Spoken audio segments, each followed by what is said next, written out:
Cette vidéo illustre l'importance de contrôler le vaulting à l'aide d'un OCT péropératoire lors de la pose d'implant phac ICL pour myopie forte.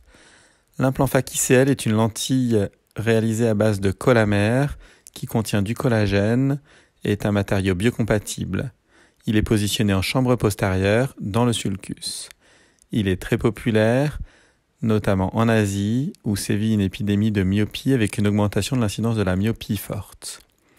On débute la procédure par un positionnement de l'implant dans sa cartouche, où l'on va le tirer à son extrémité à l'aide d'une pince dédiée.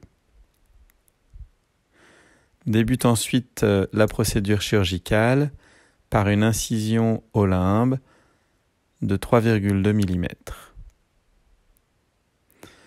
On réalise ensuite l'injection de l'implant après avoir injecté du visqueux. L'implant se déplie progressivement en chambre antérieure, puis on va le positionner dans le sulcus à l'aide d'un manipulateur à bourron.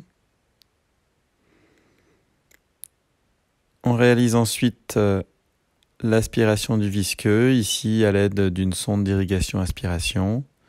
Puis on va réaliser un myosis pharmacologique et on sécurise l'étanchéité du globe.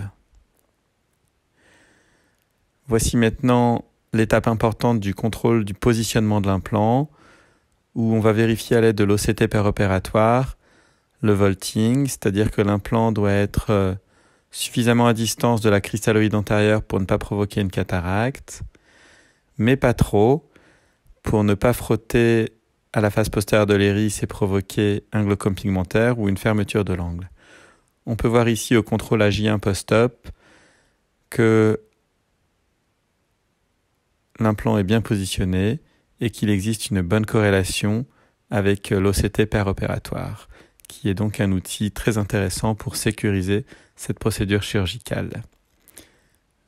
Merci de votre attention.